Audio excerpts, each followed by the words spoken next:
No matter how hard they tried, the Russos were never going to get Avengers Endgame perfect for everybody.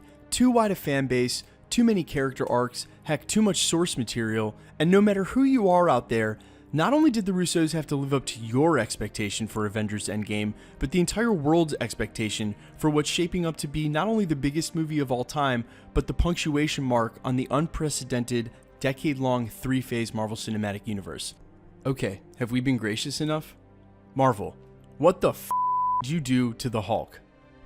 Look, you guys know me, and I normally take a hardline academic approach to critiques and theories, especially when they're my own, because heck, who gives a shit about opinions? It's really all about whether or not the facts are there to support what you're saying. You guys want to know what's really going on, and I feel you. But what's really going on is that Marvel Studios, Kevin Feige, the directors, and the writers all had this enormous blind spot, and come to find out from Kevin Feige here recently, Mark Ruffalo was included on that. Now, there actually is some good news, and if you notice, the title is not how Marvel ruined the Hulk, it's why Marvel ruined the Hulk. So in this video, we're going to break down and examine specifically what went into the Hulk ending up like this in Avengers Endgame, why he was an absolute no-show, not only in the final movie, but basically the back half of the first three phases, why they made some specifically poor choices in the second and third acts of the movie with the Hulk's character arc, and what this might mean given some recent answers going into the next phase. Maybe there is some good news indeed. My name's Michael Roman, this is Everything Always. We're going to cover all this today, but first, if you could hit the subscribe button. We're giving away 2 PlayStation 4 Pros, as well as a whole slew of other Marvel related stuff, including tickets to go see Spider-Man Far From Home in IMAX once they go on sale.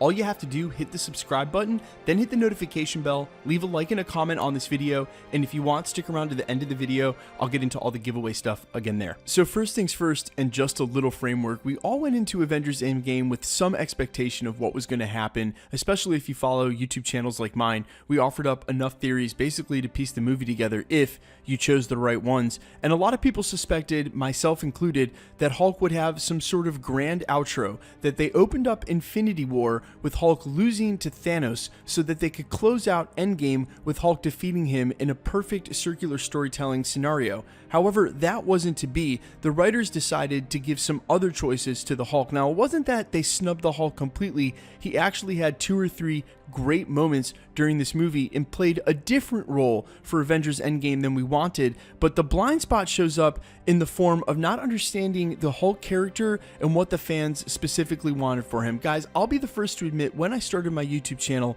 over a year ago, if you had asked me what were the most popular Marvel characters in the game and in the MCU, I would not have put the Hulk up there. And maybe some of you are still thinking, yeah, seriously, the Hulk? But to be honest, he's one of the most beloved characters in the entire Marvel canon, and especially in the MCU, which led to a lot of really disappointing fans, considering the last time we really saw the Hulk smash was Age of Ultron, and with only limited action in Thor Ragnarok, we've actually seen almost equal time of Dr. Banner in the Hulkbuster over the last 2 movies than we have of the Hulk himself. Okay, let's freeze it right here. This isn't about complaining or nitpicking what the Russos did. It's not about the fact that Hulk didn't get to smash in the final battle or get some awesome fight moment or even get his rematch against Thanos. It's not about any of that. It's about that specifically in the end of the second and the beginning of the third act, the Russos and the writers decided to do something different with the Hulk, but the choices they had made leading up to that should have and could have led to an absolutely insane Hulk finale. Let's go ahead and look at what they did.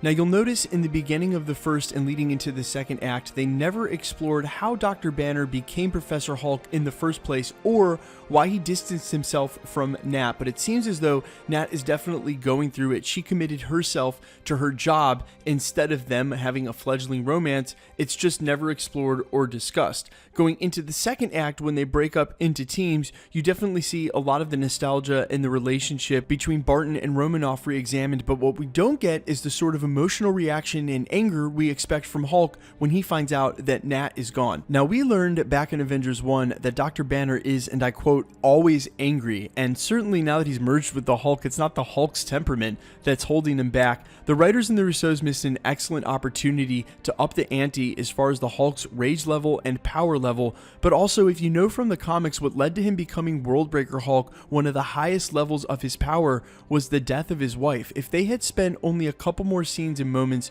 building out some sort of regret and or the love lost for Natasha Romanoff, they would have had the first piece they needed to bring Hulk to some crazy finale. Now sadly, the second piece they needed came shortly afterwards when we find out in the same scene that Hulk wields the tech gauntlet that he's about to put it on when he says out loud, "Guys, it's gotta be me. All of the radiation is gamma. It's almost like I was made for this. If you were anything like me, you near about lost your mind." Hulk is not only about to put on the Stark Tech Infinity Gauntlet, but the radiation, you find out, is exactly the same, something that could have boosted his power level. Between that and the rage he should have felt from the death of Natasha Romanoff, I thought for sure we were headlong into a finale in which we see Hulk at one of his highest power levels. All the fans get exactly what they want. He rips through all their minions and then rips through Thanos himself.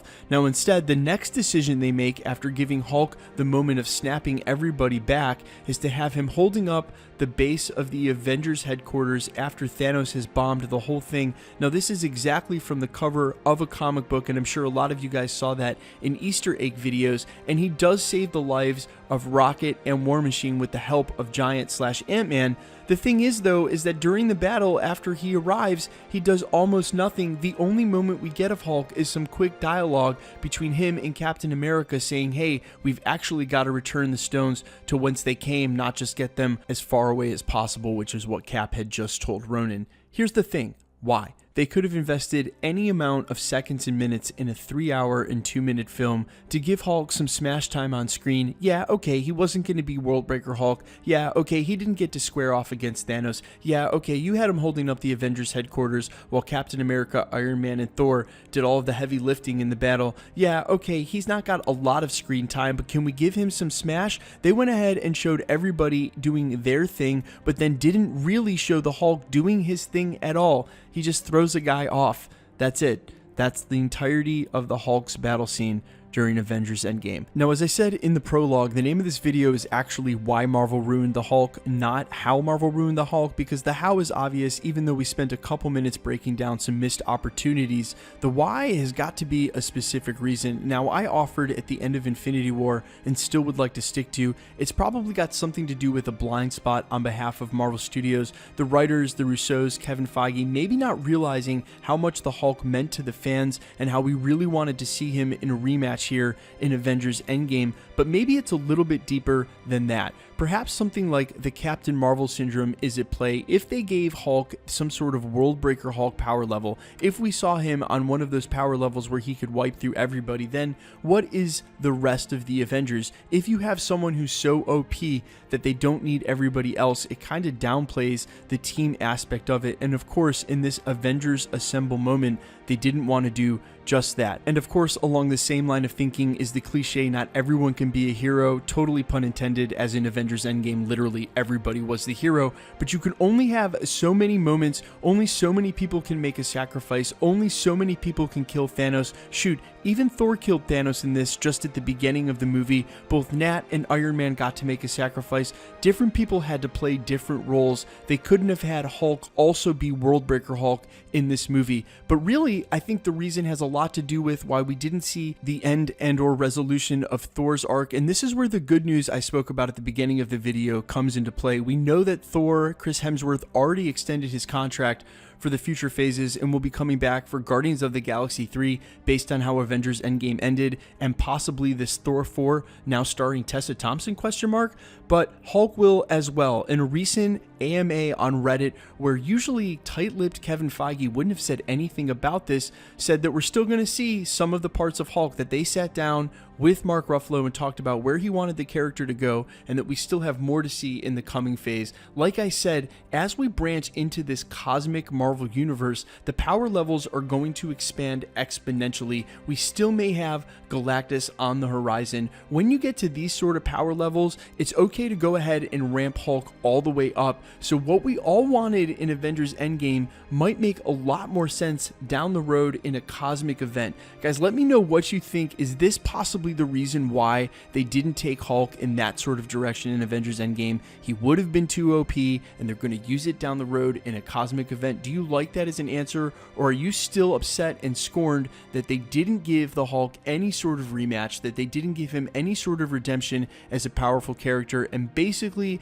they just dumbed down and played down his power level over the first 3 phases? Hopefully, guys, if you're in that camp, Kevin Feige, Marvel Studios have some big plans for Hulk in Phase 4. We can only hope. Quickly, let's get into the giveaway stuff before I let you go. All right, we're giving away 2 PlayStation 4 Pros. One at the 400,000 subscriber mark, which we are steadily headlong into now. We'll probably hit that by the end of the month or the end of next. We're also giving away a PlayStation 4 over on my Spotify account, Allfires, free and easy to enter. If you already have an account, great. If you don't, it's free to make one. Follow the link below in the description and comments. Go over there, follow my Allfires account, stream my song, screenshot that, then send that screenshot to everythingalwaysYT@gmail.com. It's a super easy and free way to support my music and enter to in a separate PlayStation Plus.